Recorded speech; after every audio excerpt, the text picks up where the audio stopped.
नमस्कार दोस्तों, आज मैं यहाँ आया हूँ जर्मनी के शहर ड्रेसडन में। लेकिन मैं यहाँ घूमने नहीं आया हूँ, बल्कि आपको ये दिखाने आया हूँ कि कैसे हम लोगों ने, आप लोगों ने 15 कैंसर पीड़ित लोगों की जान बचाई है। मजाक नहीं कर रहा, आपको सुनकर लग रहा होगा कि है ये कब हो गया, लेकिन एक्चुअली में आप लोगों ने जान बचाई है। ये बात है करीब 1 साल पहले की, जब मैंने कैंसर के ऊपर ये एजुकेशनल वीडियो बनाया था। इसमें मैंने कैंसर के प्रिवेंटेटिव स्टेप्स बताए थे, कैसे आप अपने आप को बचा सकते हो कैंसर होने से। लेकिन इसी वीडियो में मैंने ये भी कहा था कि अगर एक छोटा सा काम आप मेरा ये कर दोगे तो हम कैंसर पीड़ित मरीजों की जान भी बचा सकते हैं। और आपने किया। आप में से 30,000 लोगों ने रजिस्टर किया, जिसकी वजह से आज हम 15 लोगों की जान बचा पाए। एग्जैक्टली ये कैसे हुआ, इसके पीछे एक हाईटेक लैब शामिल है जो यहाँ ड्रेसडन में मौजूद है। आइए इसके पीछे की साइंस को थोड़ा डिटेल में समझते हैं और अगले साल के लिए टारगेट रखते हैं 150 जानें बचाने का। कैसे कर सकते हो आप, चलिए देखते हैं। ये पूरा मुद्दा है दोस्तों ब्लड कैंसर का। ब्लड कैंसर एक ऐसी बीमारी है जिसकी वजह से इंडिया में हर साल 70,000 लोग मारे जाते हैं। हर साल 70,000 लोगों की जानें जाती हैं। अगर ये बीमारी आपको हो जाए और आप पर कीमोथेरेपी और रेडिएशन जैसी ट्रीटमेंट्स फेल कर जाए, तो आपकी जान बचाने का एक आखिरी ऑप्शन बचता है ब्लड स्टेम सेल ट्रांसप्लांटेशन। आपको किसी दूसरे इंसान के खून से स्टेम सेल्स लेने पड़ेंगे अपनी बॉडी में कैंसर से फाइट करने के लिए। ये प्रोसेस ब्लड ट्रांसफ्यूजन से काफी सिमिलर है जब आप ब्लड डोनेट करने जाते हो, लेकिन एक बहुत इंपॉर्टेंट डिफरेंस है। जब आपको सिर्फ साधारण खून की जरूरत होती है तो सिर्फ 8 ही अलग अलग प्रकार के कॉमन ब्लड टाइप्स होते हैं, A positive, B positive, O positive जैसे। तो एक सेम ब्लड ग्रुप का कोई इंसान मिलना इतना मुश्किल काम नहीं। लेकिन स्टेम सेल ट्रांसप्लांटेशन के लिए आपका HLA टाइप मैच होना चाहिए, और HLA टाइप्स 20,000 से ज्यादा अलग अलग प्रकार के होते हैं। ब्लड स्टेम सेल ट्रांसप्लांट के लिए मैच मिलना इतना मुश्किल है कि इसकी प्रोबेबिलिटी होती है 1 आउट ऑफ 1 लाख, यानी कि ये लगभग इम्पॉसिबल है अगर आप किसी को खुद से ढूंढने चलोगे ब्लड स्टेम सेल ट्रांसप्लांटेशन के लिए। और इसीलिए यहां पर आती है दोस्तों DKMS, एक नॉन प्रॉफिट ऑर्गेनाइजेशन जो दुनिया की लार्जेस्ट स्टेम सेल रजिस्ट्री बनाकर रखती है। ये बात है 9 जनवरी 2021 की, जब मुंबई में रहने वाली साइली राणे को ब्लड कैंसर से डायग्नोस किया गया। At around 4:30 a call came from my lab to my husband. He informed my husband that this is the case. तो फर्स्ट थिंग मेरे दिल में, दिमाग में ये फीलिंग है कि साइली मुझे छोड़ के जा रही है। डॉक्टर ने पहले कीमोथेरेपी सजेस्ट करी, लेकिन वो अच्छे से काम नहीं करी। फिर डॉक्टर ने कहा स्टेम सेल ट्रांसप्लांटेशन करना पड़ेगा। लेकिन साइली के परिवार में किसी का भी उसके साथ HLA टाइप मैच नहीं किया, तो उसके पास स्टेम सेल डोनेशन के लिए कोई नहीं था। Unfortunately, what happened is that my brother and sisters HLA matched, but it didn't match with me. Finance की अरेंजमेंट भी हो गई थी लकीली, लेकिन डोनर नहीं मिल रहा। डॉक्टर के एडवाइस करने पर उन्होंने DKMS को कांटेक्ट किया, क्योंकि DKMS के पास 11 मिलियन से ज्यादा स्टेम सेल डोनर्स रजिस्टर्ड हैं, और इसी वजह से उन्हें कुछ समय बाद एक डोनर मिल गया। विशाखापट्टनम के सतीश रेड्डी, उनका HLA टाइप साइली राणे के साथ मैच कर गया। सतीश ने अपने स्टेम सेल्स डोनेट किए और आज साइली ना सिर्फ जिंदा है बल्कि एक हेल्दी लाइफ जी रही है। You are giving a life to a person. That is the best donation I think you can do it in your life. Nothing else will be comparable to that. ऐसी ही एक कमाल की कहानी है अहमदाबाद के 6 साल के महीर की। इसे एक्यूट ल्यूकीमिया था। ये एक प्रकार का ब्लड कैंसर होता है और इसकी पूरी जिंदगी स्टेम सेल डोनेशन पर डिपेंड करती थी। महीर इतना छोटा बच्चा था कि उसे पता भी नहीं था कि क्या हो रहा है। स्टेम सेल डोनर ढूंढने के लिए इसके पेरेंट्स ने DKMS को कॉन्टैक्ट किया और इनके जरिए महीर को जर्मनी में डॉक्टर सीता अर्जुना मिली। हजारों किलोमीटर दूर जाकर एक ऐसा इंसान मिला जिसके साथ उसका HLA टाइप मैच करता हो, और इसी डोनेशन की मदद से महीर ठीक हो पाया। आज महीर एक 18 साल का नौजवान है और इसका कहना है कि आज मैं सिर्फ इसलिए जिंदा हूं क्योंकि इसे एक डोनेशन ने मेरी जिंदगी बचाई। The only reason that I am alive right now and in front of you is the blood donation, blood stem cell donation. अब लोगों की इस तरीके से जान बचाने का प्रोसेस बड़ा सिंपल है दोस्तों, जो मैंने पिछले वीडियो में भी समझाया था, और आपके लिए बिल्कुल फ्री ऑफ कॉस्ट है क्योंकि इसका पूरा खर्चा DKMS उठाता है। आपको बस इस वेबसाइट पर जाकर एक ऑनलाइन फॉर्म भरना है। इसका लिंक मैंने डिस्क्रिप्शन और पिन कमेंट में डाल दिया है। इस फॉर्म में बस आपको अपनी बेसिक डिटेल्स भरनी है जिसमें सिर्फ 5 मिनट का समय लगेगा। इसके कुछ दिन बाद आपके घर में एक स्वैब किट आएगी जिसमें लिखा होगा कि आपको कैसे चीक स्वैब लेना है। उसी तरह से चीक स्वैब लेकर सैंपल को उसी स्वैब किट में पैक कर देना है साइंड कंसेंट फॉर्म के साथ। और किट रिटर्न एनवेलप में दिए हुए QR कोड को स्कैन करोगे तो इस स्वैब किट को आपके यहां से पिकअप कर लिया जाएगा। आपके घर कोई आएगा इस एनवेलप को दोबारा से पिकअप करने के लिए। यही सैंपल जो आप सबमिट करेंगे, इसी के जरिए आपका HLA टाइप पता किया जाएगा और आपको ब्लड स्टेम सेल रजिस्ट्री में ऐड कर दिया जाएगा। इस पूरे प्रोसेस को होने में करीब 40 दिन का समय लगेगा और फिर आपको DKMS की तरफ से ईमेल आएगी कि आपको world stem cell donor database में ऐड कर दिया गया है। इसके बाद अगर आपका HLA टाइप किसी ब्लड कैंसर के मरीज से मैच करता है तो आपको DKMS की तरफ से कॉल आएगी।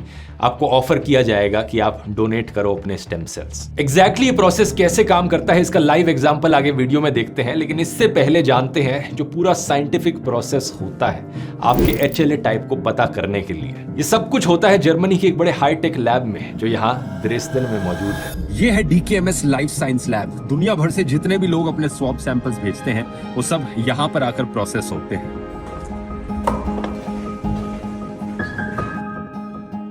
पिछले वीडियो में जब मैंने आप लोगों से रिक्वेस्ट करी थी, आप में से करीब 30,000 लोगों ने अपने स्वैब सैंपल्स भेजे थे। वो सारे सैंपल्स लैब में सबसे पहले यहाँ पर आते हैं। सबसे पहली स्टेप ही बड़ी इंटरेस्टिंग है। ये एक स्लाइजर मशीन का इस्तेमाल करते हैं आपकी इन चिट्ठियों को खोलने के लिए। ये मशीन सिर्फ इन एनवेलप्स को खोलने का काम करती है। अभी आगे आगे आप देखेंगे कि ये पूरा प्रोसेस कितना ऑटोमेटेड है। ऐसी मशीन्स का इस्तेमाल किया जा रहा है जिनका नाम आपने कभी नहीं सुना होगा। लेकिन दूसरी स्टेप जो होती है उसमें मैनुअल वर्क करना पड़ता है। इस स्टेप में सबसे ज्यादा कंसंट्रेशन की जरूरत होती है क्योंकि ये सबसे इंपॉर्टेंट स्टेप है। यहाँ पर सैंपल को एनवेलप से निकालकर एक प्लेट में लगाया जा रहा है। एक प्लेट जिसमें 96 जगहें हैं लगाने की, और इसे कंप्यूटर में भी इसी स्टेप पर रजिस्टर किया जा रहा है। अगर आप कंप्यूटर स्क्रीन को देखोगे तो वहां पर एग्जैक्टली दिखेगा कि इस प्लेट में कौन से स्पॉट पर सैंपल लगाया गया है, कौन से वाला। ये काम अभी के लिए इंसानों के द्वारा ही किया जा रहा है और बहुत कंसंट्रेशन के साथ करने की जरूरत है क्योंकि अगर गलत डाल दिया तो सैंपल्स मिक्सअप हो सकते हैं। फिर तीसरी स्टेप आती है DNA एक्सट्रैक्शन। इसके बाद सैंपल्स वाले इस पैनल को इस मशीन में भेजा जाता है और ये मशीन DNA एक्सट्रैक्शन का काम करती है।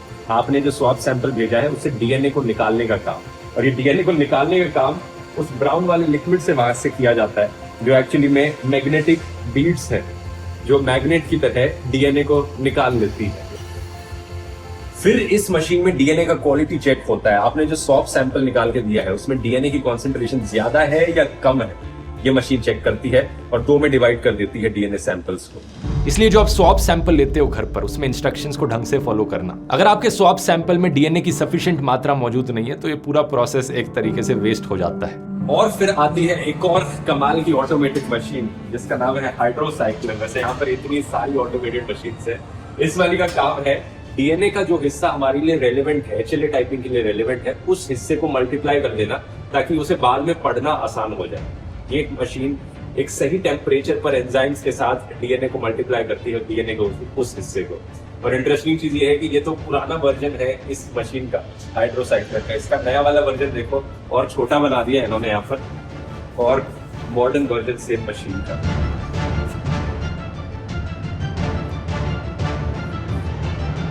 अगली स्टेप आती है DNA की लेबलिंग करना। कुछ टेक्नोलॉजीज इतनी कमाल की होती हैं कि वो सुनने में बिल्कुल साइंस फिक्शन जैसी लगती है, लेकिन असलियत में पॉसिबल है। ये मशीन उसी का ही एक एग्जांपल है।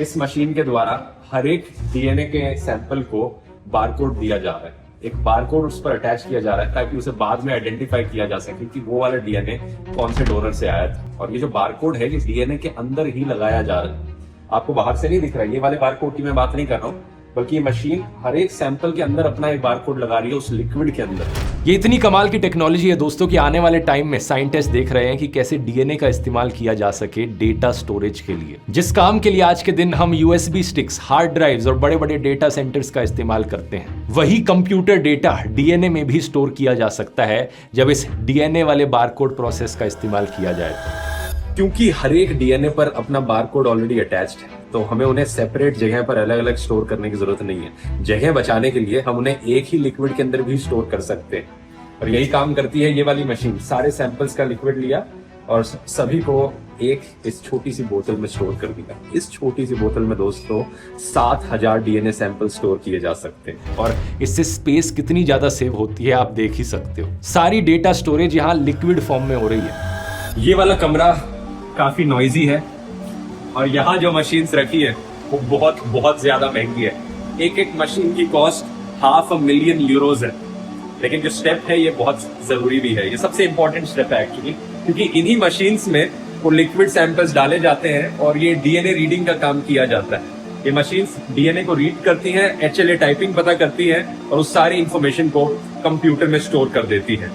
यहाँ पर भी अलग अलग वर्जन है मशीन के। ये वाला जैसे कि पुराना वाला है, ये वाला ज्यादा एडवांस्ड वर्जन है। आप इसमें इसकी बाहर की लुक से ही देख सकते हो कि ये नया अपग्रेडेड मॉडल है प्रो मैक्स की तरह।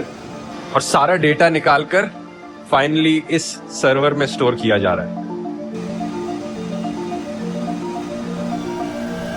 अब ये सारा प्रोसेस तो है दोस्तों सिर्फ ब्लड स्टेम सेल डोनर्स को कलेक्ट करने का, एक रजिस्ट्री बनाने का। लेकिन जब एक्चुअली में डीकेएमएस को कोई मरीज मिलता है जिसका एचएलए टाइप आपके साथ मैच कर जाता है तो डीकेएमएस आपको कॉल करेगा।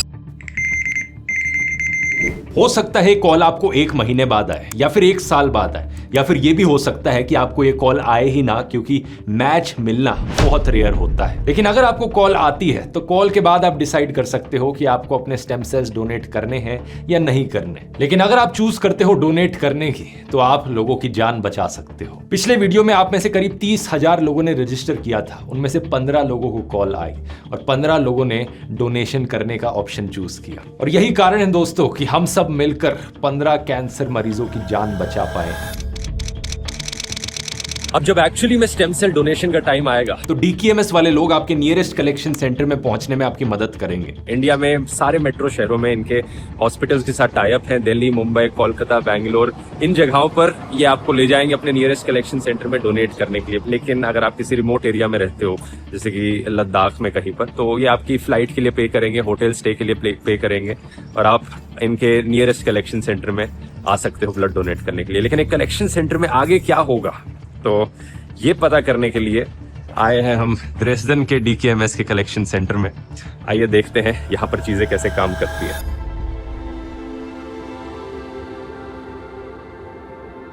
तो दिखने में मशीन बहुत ही हाईफाई लग रही है, लेकिन एक्चुअली में प्रोसेस काफी सिंपल है। ये एक सेंट्रीफ्यूगल की मशीन है। एक हाथ से आपका ब्लड लिया जाता है।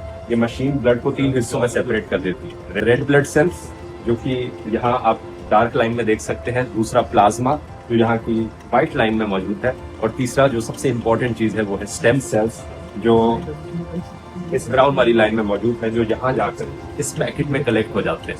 स्टेम सेल सेपरेट करने के बाद जो बाकी का खून है वो वापस आपकी बॉडी में दे दिया जाता है दूसरे हाथ के थ्रू। यहाँ आप देख सकते हो मशीन खुली हुई है, अंदर से कैसी है। बेसिकली ये सेंट्रीफ्यूगल है जो ऐसे ऐसे यहाँ घूमता रहता है और यहाँ पे कवरिंग आती है। इस पूरे प्रोसेस को होने में सिर्फ 2 से 3 घंटे का समय लगता है और बिल्कुल भी पेनफुल प्रोसेस नहीं है। सिर्फ आपके यहाँ जब ब्लड निकालने के लिए सुई चुभाई जाती है उसका थोड़ा सा दर्द है जो नॉर्मल ब्लड डोनेशन में भी होता है, लेकिन उसके अलावा जो 2 से 3 घंटे का समय है आप उसमें रिलैक्स कर सकते हो, आराम से मूवी देखो, बैठ के इंटरनेट ब्राउज करो जैसे कि ये सब लोग कर रहे हैं। और इतना ही सिंपल काम है। और जो आपकी बॉडी से स्टेम सेल्स लिए गए हैं उन्हें आपकी बॉडी को दोबारा बनाने में कुछ ज्यादा समय नहीं लगेगा, सिर्फ 2 से 3 हफ्ते के अंदर ही वो वापस आ जाएंगे। So did you feel any pain during the whole process? Just the first needle, but Yeah. So right now you don't feel any pain. no. Yeah. तो इतना ही सिंपल काम है दोस्तों किसी की जान बचाना। लेकिन अनफॉर्चुनेट चीज ये है कि इंडिया में हर साल 1 लाख से ज्यादा ब्लड कैंसर के केसेस देखने को मिलते हैं और पूरे देश भर में टोटल रजिस्टर्ड लोग सिर्फ 8 लाख हैं। तो ऐसे में एक्चुअली में किसी ब्लड कैंसर के मरीज को मैच मिल पाने का काफी कम चांस है अपने देश में, क्योंकि बहुत कम लोगों ने रजिस्टर कर रखा है। इसलिए मैं कहूंगा दोस्तों, अगर आप इस वीडियो को देख रहे हो तो प्लीज जाकर रजिस्टर करो। पिछले साल हमने 15 जाने बचाई थी, इस साल टारगेट रखते हैं 150 जाने बचाने का। इसके लिए आप में से 3 लाख लोगों को रजिस्टर करना पड़ेगा। तो उम्मीद करता हूं आप में से इस वीडियो को देखने वाले ज्यादा से ज्यादा लोग रजिस्टर करेंगे और ये काम बिल्कुल फ्री ऑफ कॉस्ट है जैसा मैंने बताया। इतना छोटा सा एफर्ट किसी की जान बचा सकता है। ये काम करते वक्त दोस्तों बस इस चीज के बारे में सोचना कि अगर आपके परिवार में किसी को ब्लड कैंसर हो जाता तो आपको कैसा फील होता। इतना छोटा सा एफर्ट इतना बड़ा इंपैक्ट डाल सकता है।